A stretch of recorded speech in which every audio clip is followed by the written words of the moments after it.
There is a right and wrong way to apply your skincare products. Now I have your attention. Good morning, I'm Emma. I'm a qualified skin tech and I come here every Saturday to give skincare tips. This is a new channel, so thank you for being here. Today we're going to cover the basics on how to apply your products correctly so you actually get the benefits from your skincare routine. And if you can't make it to the end of the video, I want you to take away just one thing. The most important thing I want you to take away is that the AM is to protect the skin and the PM is to treat the skin. I hope you do make it to the end because we've got some important points to cover at the end. But we're just going to get straight into it with the evening routine. Now, when it comes to skincare, the evening really is the most important because you want to wash away everything your skin has come into contact with during the day. It's where we repair and rejuvenate the skin. And the worst thing you can ever do to your skin is sleep in your makeup or your SPF. The worst thing. So step one, you're going to pre-cleanse. Traditionally, you're going to see people chirping on about an oil cleanser to melt away that makeup, that SPF, the impurities. But really, you can use whatever you want. Micellar water, makeup remover, anything gentle that's going to remove what you've had on during the day. I personally do use an oil cleanser, but it's not as important as some people make it out to be. As long as it's gentle and removes that layer of makeup and SPF, it's fine. It's not that deep. It's not going to ruin your skin. Use what you want as long as it's gentle. So then you're going to go in with your cleanser to actually clean your face. A lot of people refer to this as sweeping before you mop. I really like this saying. So you sweep, then you mop. You pre-cleanse, then you cleanse. So then 2 to 3 times a week on the evening, you're going to exfoliate to remove those dead skin cells from the surface of the skin. This is going to really help you to achieve glowing, fresher and clearer skin. You can choose a chemical, physical or an enzyme exfoliant. I personally prefer chemical exfoliant because physical scrubs can be a bit aggressive on the skin and can actually damage the skin. Now, after cleansing or exfoliating, you're going to choose a serum to treat your skin concern. This is where the serum is going to be most beneficial to you, straight after cleansing, exfoliating. So whatever you're trying to tackle with your skin, this is what you use your serum for. Uneven skin tone, hyperpigmentation, fine lines, acne, your serum is going to deliver those active ingredients for targeted treatment.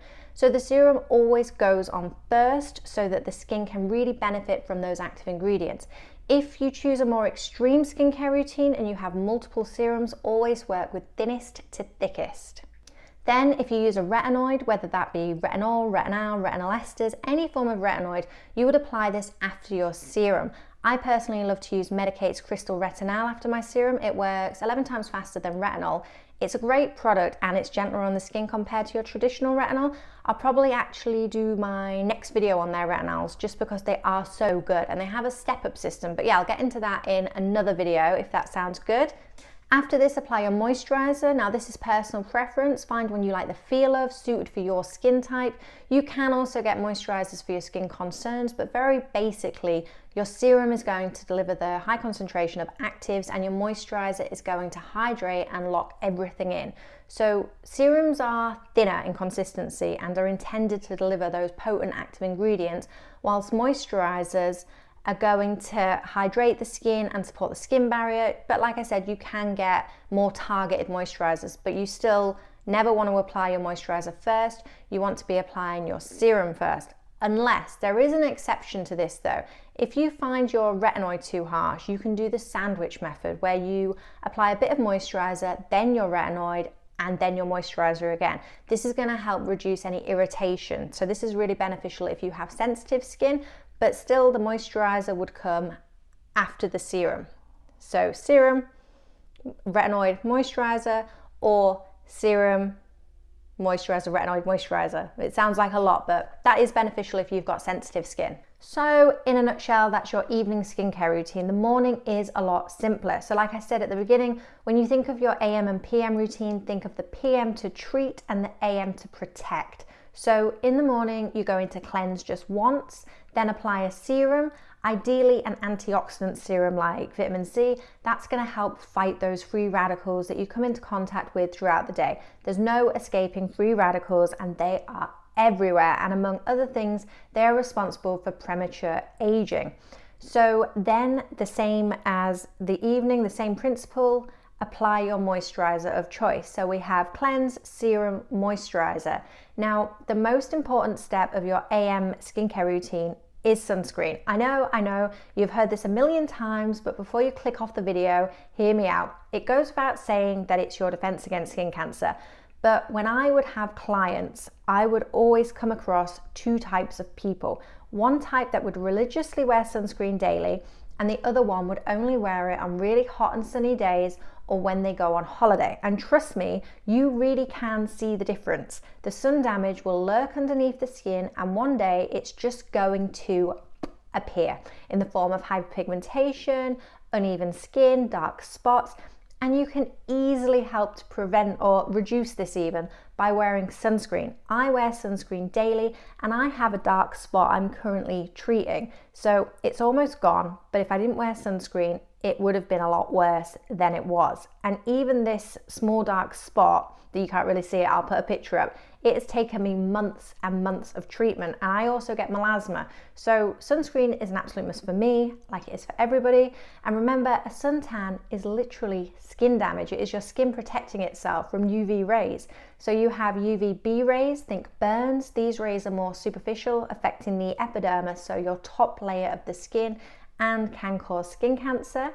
Then you've got UVA rays. These penetrate the skin more deeply, contributing to aging, break down collagen, as well as certain types of skin cancers. And UVA rays do penetrate glass. So if you're sitting next to a window all day, guess what? You are still getting those rays. Now, if you can be bothered to check the UV index to decide if you wear sunscreen every day, you can absolutely do that. See here, this is where I live, so it's very high. I'm absolutely going to be wearing sunscreen, and I'm going to reapply it every 2 hours when I go out. Here in a town in England, it's low, so you don't need to worry too much. I would still apply it, but I wouldn't worry about reapplying it as much on a day like this. I picked this town because I've been here and it's very cold. But realistically, who is going to remember or who has the time to check this every day? It's a good tool, but it's definitely better to just get into the habit of applying sunscreen as the last step in your morning routine. And there are so many types. If you wear makeup, you can get a primer sunscreen. I use Supergoop's Unseen Sunscreen. Supergoop Unseen Sunscreen. Sounds really weird saying it. I wear that one. I've got that one on now. It is basically a primer. It's an SPF that feels and looks like a primer. If you don't like applying sunscreen over makeup, you can use a spray for topping up throughout the day. And some of the tinted SPFs you get can really double up as a foundation, and they are buildable. So there is absolutely no excuse why in 2025 you are not wearing a sunscreen. And to really help with remembering why you need to wear a sunscreen if skin cancer isn't enough, think of it like, yes, on a sunny day you could burn, but even on a day that it's not that sunny, those UVA rays are still damaging your skin. So that is your morning and evening skincare routine. I hope this helps, and if you have any questions, drop them below, and have a great weekend. I will be back on Saturday with another skin topic. I think I will be doing it on Medicate's retinol because that is a really, really good product. But if you have anything you want me to cover, let me know below. Thank you for watching.